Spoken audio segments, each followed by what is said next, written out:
This is Business 115, Chapter 12. At the end of this chapter, you will be able to explain what an operating system is and how it functions.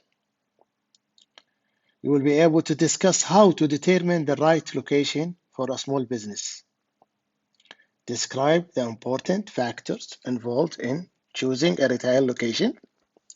Describe the most important factors involved in choosing a manufacturing site. You will be able to identify the steps in planning the layout of physical facilities and show how to implement them. Explain the emerging rules of telecommunicating in a small firms. Discuss some ways of improving operations. And finally, explain how to set and use performance standards. Developing an operating system. What is an operating system? An operating system refers to the standards enterprise-wide collection of business process used in many diversified industrial companies. Operation systems have the following: a system for changing form, place, or time, has a sequence of steps to change the input into output, special skills, tool, and/or machine to make the change, instruction and good identification, a time frame within which the work is to be done. So the operating system is about how to get the input from raw materials to the final stage of a product. It has to go through a system, a sequence, steps. Now let's go through more details about the operating system. The first stage is input. Input is materials, people, money, information, machines, and other productive factors. Then we'll go to the next stage, which is a process. In the process, we convert these inputs into products customers want. And then we move to the final stage, where the output is being produced. The produced, the product produced, and the satisfaction to the employee and to the public. As we mentioned in the earliest slide, operation or production converting is about converting inputs into outputs for customers. How to begin operations? First, you have to choose the right location. Then you have to plan your physical facilities. Then decide on your layout. Then finally implement your plan. Now let's talk about choosing your locations. Some general factors affecting the choice of your locations. One, the access to a capable, well-trained, stable workforce. Of course, you want to set up your location where you can be reached by your workforce. You don't want to be too far from them. Second, the availability of adequate and affordable supplies and services. Of course, this is very important for your business. This is very important. You have to choose your location very close to those things. Availability, time, use, and cost of transportation. At least you have to be very close that your laborers can commute from their home to your place. Taxes and government regulation. Also, you have to be close to those issues because you have to deal with those many times. Availability and cost of electricity, gas, water, sewage, and other utilities. Specific factors to consider for various businesses. Retailers. They sell goods to the ultimate consumers. Producers. convert materials or raw materials into products in considerable value for others to sell to ultimate consumers. So normally the producer sell to the retailers. Service companies, which provide a service for customers, have some characteristics of both retailers and producers. Types of stores. Convenience good. They are a product that customers buy often, routinely, quickly, and in any store that carry them, such as candy, ice creams, cold drink, cigarette, magazine, medicine.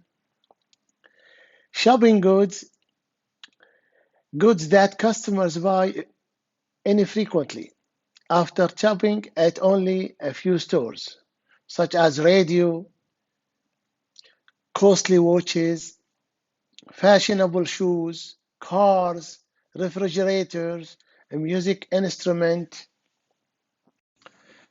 specialty goods, bought infrequently, often at exclusive outlets after a special effort by the customer to drive to the store, such as specific brand of fancy product, luxury cars, professional photographic equipment, and high fashion clothes.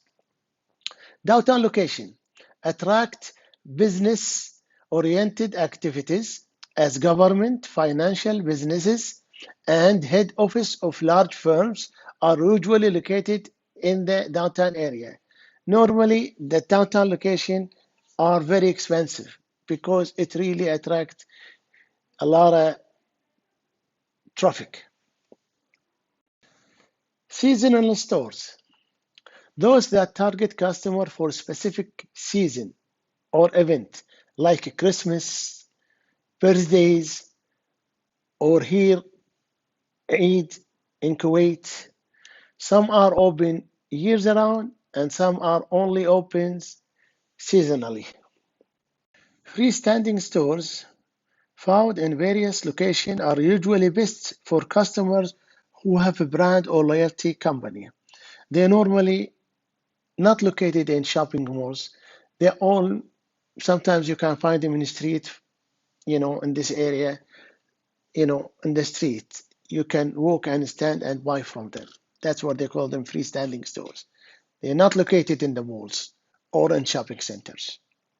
Shopping centers vary inside. Some of them are big and some of them are small and are designed to draw traffic according to the planned nature of the stores to be included in them.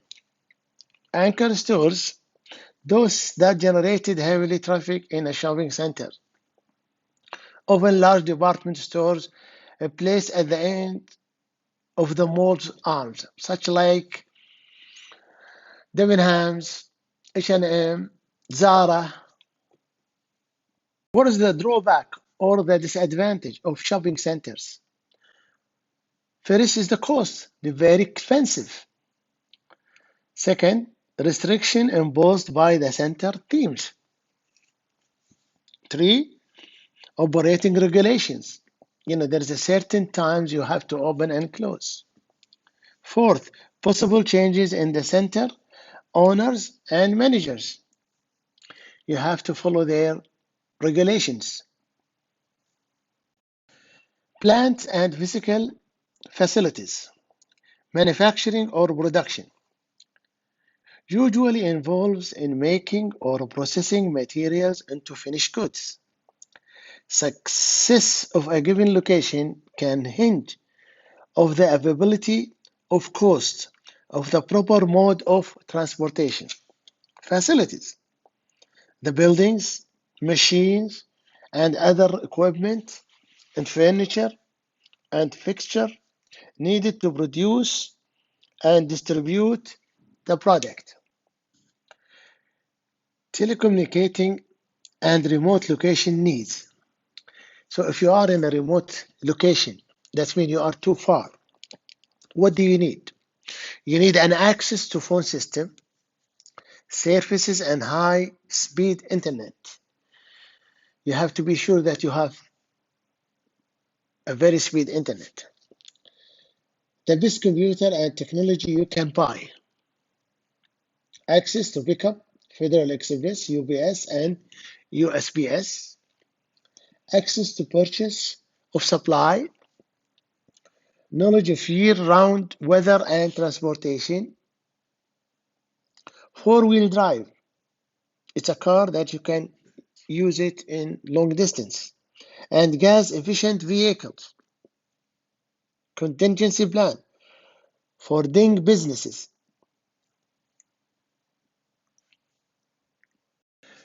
Now let's go to the planning physical facilities. What do we need for planning physical facilities? We need to determine a product to be produced. It's very important to know exactly what we are going to produce. We have to identify operation and activity to be performed. We have to determine space requirement because you have to put your machines in sequence. So you have to put in mind the space requirement. Decide on the best layout, and finally implement your plan. We have two types of layout: product layout and the process layout. A product layout has the facilities laid out according to the sequence of operation to be performed. Process layout group the facilities doing the same types of work. Now, how to improve our operations? First, state a problem. You have to find out what is the problem.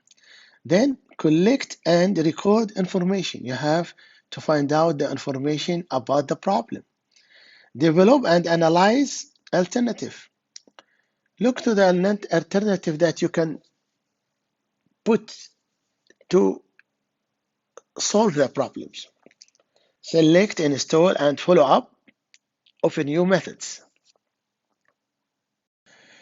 Develop and analyze alternatives. Who performs the activity? What is it? And where is it being done? Why is the activity being performed?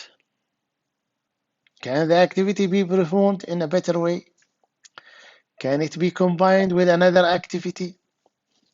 Can the work sequence be changed to reduce the volume of the work? Can it be simplified? These things you have to put in your mind if you want to develop and analyzing alternatives.